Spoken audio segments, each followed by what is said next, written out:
दोस्तों नमस्कार। आज मैं आप लोगों के सामने एक सिख मेहमा की स्टोरी सुनाने जा रहा हूं। अगर आप लोगों को अच्छी लगती है तो हमारे चैनल को प्लीज़ सपोर्ट ज़रूर करें। एक शहर था जहां बहुत बड़ा मंदिर था। मंदिर में भक्तों का तांता हमेशा लगा रहता था। मंदिर के आने जाने वाले रास्ते में धार्मिक सामग्री बिक्री हेतु छोटी छोटी दुकानें लगी हुई थी और उन्हीं दुकानों में एक दुकान ओंकार की थी। वह शिव का अटूट भक्त था। वह कई घंटों शिव की पूजा में लगा रहता था। दुकान में वह और उसका छोटा बेटा रहते थे।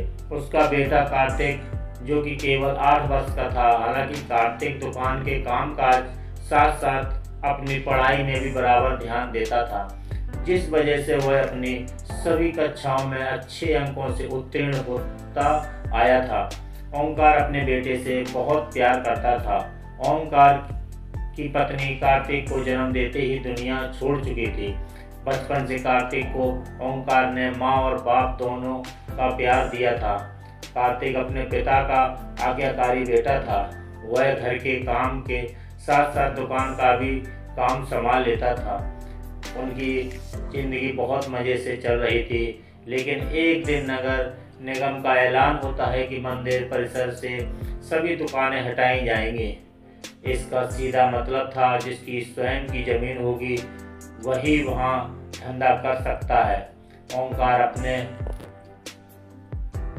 घर में पूजा कर रहा था। जैसे ही उसे ये बात पता चलती है, उसके पैरों तले जमीन खिसक जाती है, क्योंकि मंदिर परिसर की वह दुकान उसकी रोजी रोटी थी और उस दुकान के अलावा उसके पास आमदनी का कोई और जरिया नहीं था। वह तुरंत भगवान शिव के सामने से शुद्ध होकर लेट जाता है। ओंकार की आंखों में आंसू आ जाते हैं और वह शिव भगवान से कहता है, क्यों दे रहे हो मुझे इतनी तकलीफ प्रभु, क्या मैंने कोई पाप किए थे? कुछ देर बाद ओंकार शिव भगवान के सामने हाथ जोड़कर खड़ा होता है और अपनी दुकान की तरफ भागता है। सभी दुकानदारों को दुकान के सामने खाली करने के लिए 1 दिन का समय दिया जाता है, जिसके लिए लाउडस्पीकर से लगातार सारे मंदिर परिसर में सरकारी ऐलान होता रहता है। सरकार के इस फैसले का सभी विरोध कर रहे होते हैं, लेकिन मंदिर में भक्तों की संख्या बढ़ने की वजह से रोड का चौड़ीकरण करना अनिवार्य था। हालांकि प्रशासन ने मंदिर से थोड़ा दूर एक सरकारी जमीन में दुकानें बनाने की इजाज़त दे दी, लेकिन उन जमीनों को लीज पर दिया जाना था और लीज की रकम लगभग जमीन की कीमत के बराबर ही पहुंच रही थी, जो कि ओंकार की पहुंच से बाहर थी। ओंकार दुकान के अलावा कुछ और काम नहीं कर सकता था, इसलिए वह लीज पर जमीन लेने के लिए आवेदन भर देता है और 2 ही दिनों के अंदर उसे 35% राशि जमा करवाने का नोटिस मिलता है।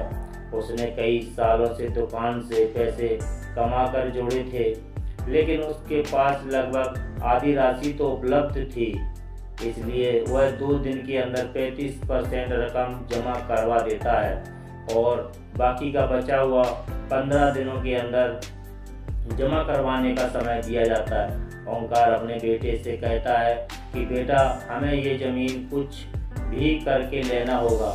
मेरे पास आधे ही पैसे हो पा रहे हैं, बाकी पैसों के लिए हम बैंक से लोन ले लेते हैं। कार्तिक उम्र में छोटा जरूर था, लेकिन वह बहुत समझदार था। वह अपने पिता की बात से सहमत हो जाता है। ओंकार अपने बेटे को लेकर बैंक पहुंच जाता है और प्रबंधक के पास जाकर लोन के लिए आवेदन देता है। बैंक प्रबंधक उससे कहते हैं कि हम आपको बैंक लोन तभी दे सकते हैं जब कोई ऐसा व्यक्ति आपकी गारंटी दे जिसका खाता हमारे बैंक में हो। ओंकार इस बैंक से संबंधित किसी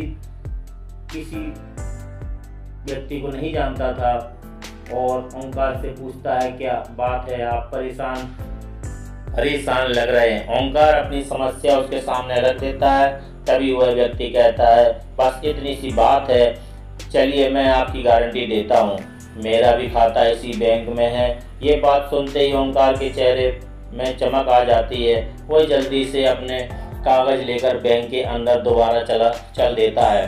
ओंकार अंदर पहुंचकर बैंक प्रबंधक के सामने गारंटी के तौर पर इसी व्यक्ति को प्रस्तुत कर देता है और सारी प्रक्रिया होते ही ओंकार को बैंक से लोन मिल जाता है। लोन मिलते ही वह भोले बाबा को प्रणाम करता है और जमीन का पंजीकरण करवाने के लिए राशि नगर निगम में जमा कराने पहुंच जाता है। राशि जमा होते ही ओंकार को जमीन दे दी जाती है। 2 दिनों के अंदर ओंकार लकड़ी की दुकान बनवा लेता है। ओंकार दुकान के अंदर सबसे पहले शिव की मूर्ति स्थापित करता है और इसके बाद अपने धंधे की शुरुआत कर देता है। उसे लोन चुकाने का टेंशन खाया जा रहा था। ओंकार की दुकान सबसे आखिरी में थी, इसलिए उसकी दुकान में कम ग्राहक पहुंचा करते थे। वह इतना भी पैसा नहीं कमा पा रहा था कि उसके प्रतिदिन के खर्चे पूरे हो सकें। ओंकार परेशान रहने लगा। एक दिन उसकी दुकान पर वही व्यक्ति फिर से आते हैं जिन्होंने बैंक में उसे लोन की गारंटी दी थी।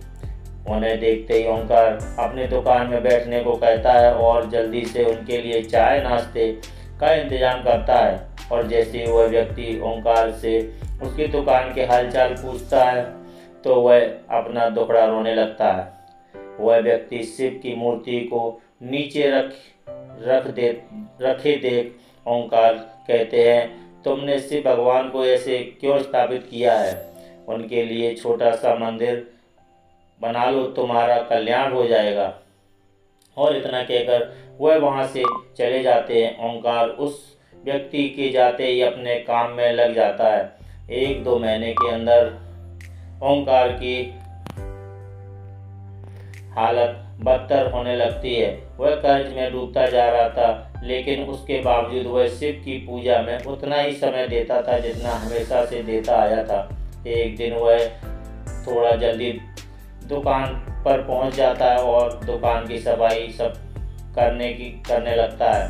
ओंकार को अचानक उस व्यक्ति की बात याद आती है कि शिव के लिए छोटा सा मंदिर बना लो। तभी ओंकार कुछ मजदूरों को बुलाकर दुकान के कोने में छोटा सा मंदिर बनवाने के लिए गड्ढा खुदवाने लगता है, लेकिन बहुत प्रयास करने के बाद भी उस जगह पर गड्ढा नहीं हो रहा होता। और जब मिट्टी हटाकर मजदूर देखते हैं तो वह दंग रह जाते हैं।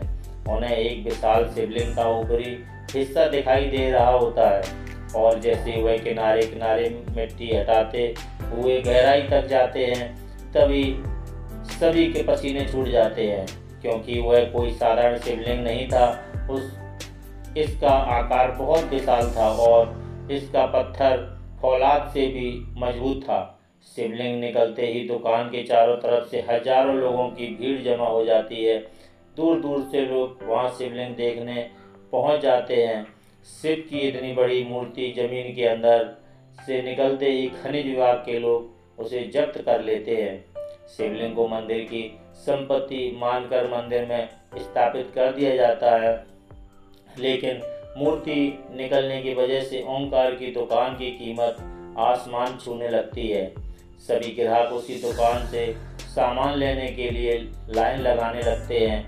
दरअसल लोग उस जमीन को शिव जन्मभूमि का अंश समझने लगते हैं। तो दोस्तों, इस स्टोरी से क्या सीख मिलती है कमेंट बॉक्स में ज़रूर बताएं और हमारे चैनल को ज़रूर सपोर्ट करें। नमस्कार।